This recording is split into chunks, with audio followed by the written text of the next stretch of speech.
Hello everyone and welcome to the top 10 RPGs of the last generation. Now before we start, we've got one rule to get out of the way. The game must have been released on a console. So it must have been a PlayStation 3, Xbox 360 or Wii. Yes, I'm including the Wii. So let's get to this list. Okay, so at number 10 we have Diablo 3. Maybe a controversial choice for some. But the console version did have some advantages over the PC one. It had no always-on DRM, had no real money auction house, and you had an increased chance to find legendary loot. And it works really well with the controller. You might be surprised at me saying that, but I feel that it's a very good game on console. The console port I find to be the superior port to the PC one. And overall it's just a really nice game experience. At number 9 we have Bastian. Now Bastion is a very beautiful game. Just look at the art style, it's fantastic. And I love the way that the story is told via the narrator. You never get any cutscenes directly, you've just got this guy narrating everything you do. It's fantastic. The gameplay is okay, I would say, but what really sells it is that fantastic art style. You really have to love it. I love the way the level loads in. It's fantastic the way each tile kind of falls into place as you're progressing. Bastion is just an incredible little indie game, and I suggest you go out and buy it.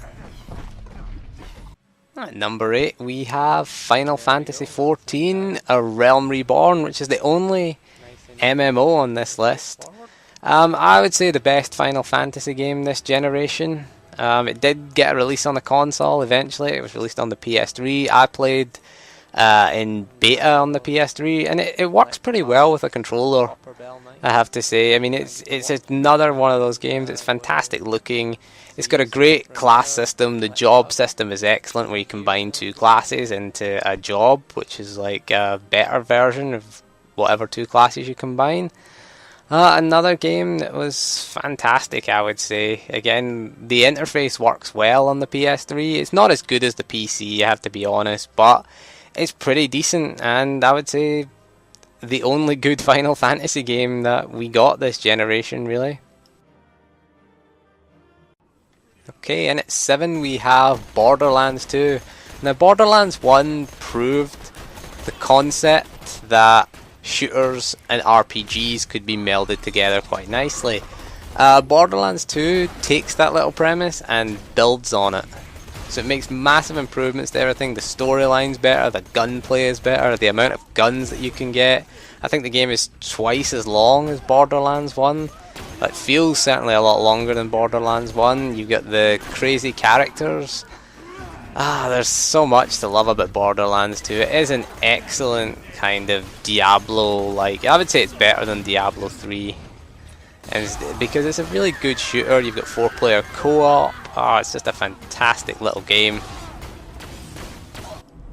Okay, number 6 we have The Witcher 2 Assassins of Kings. Now, the Xbox 360 port was not as good as the PC version, but it's still one of the best looking games on the system. The gameplay works really well with a controller. It's still a fantastic world. It might not look as good, but it's still a brilliant looking game on the Xbox 360. The characters are fantastic. It's got a real mature storyline. So if you're a fan of RPGs and you want something a bit more adult-like, this is the game for you. It's a really awesome game. Right, let's get into the top 5 now. At 5 we have the Mass Effect trilogy. Now I put the whole trilogy in simply because you could transfer your character across all 3 games, and it was quite a connected experience, all 3 games. That was the big selling point of it. That's why I've put the whole trilogy into it now. Except that 2 and 3 were probably better shooters than the first game, but the first game I felt was a better RPG, and I know everyone's going to hate on the ending, but to be honest, it was the only real blip in an otherwise excellent game. I mean, the storytelling was just epic. The gunplay was pretty good in the latter 2 games. I don't like the way they toned down the RPG elements, but overall you have to say, despite the ending, the Mass Effect trilogy was one of the greatest RPGs ever made. Okay, to number 4 we have Fallout 3, another fantastic open world game. You know, it wasn't a great first person shooter, I remember, but a fantastic RPG. I mean, I'd mostly used the VAT system rather than the shooting. But it was fantastic. Post-apocalyptic Washington you got to explore. It was a massive open world. There was full of a lot of great quests, a lot of great enemies were there. You got the mini nuke. Who doesn't love the mini nuke? I mean, come on, it's a mini nuclear weapon. That was awesome. And you could die of radiation poisoning if you wanted to. And generally, the thing that made Fallout great was just the possibilities. You could nuke a town if you wanted to, if you were sick that way. And your dad was Liam Neeson. Who doesn't want Liam Neeson as their dad? At number 3 we have Skyrim. Now, Skyrim is one of the greatest worlds ever created in a video game, if you ask me. It's fantastic. The things you can do. I mean, I've played for over 150 hours and I have never finished the main quest line. No, I'll confess that. I've played it. I never get round to it. There's just so much to do in Skyrim. You can go climb a mountain, you can be an assassin, you can be a thief, you can break into someone's house and steal all their valuables if you want. You can go on a murderous rampage through the city. Oh, I just love this freedom and just the endless possibilities of Skyrim. Its combat's not that great, but that's a small point when the world is this vivid and this good. Right, number 2 we have Dragon Age Origins. Yes, another BioWare RPG on this list. Seems like we've all Bethesda and BioWare RPGs, but Dragon Age Origins was a fantastic game. It's one of those art games that sort of harkens back to the good old days of RPGs. Particularly, it's a great tribute to the BioWare RPGs of old, like Neverwinter Nights and Baldur's Gate and Knights of the Old Republic. But it manages to be a sort of modern RPG at the same time. The combat, I remember, was very strategic. The storyline was excellent. I loved the story. I loved the characters in the game. I love the fact that if you were just a complete evil bastard like me, you lost half your party, they would just leave you. And I loved making the choices between keeping certain characters in your party and losing them. It was a fantastic experience, and the less said about its sequel, the better.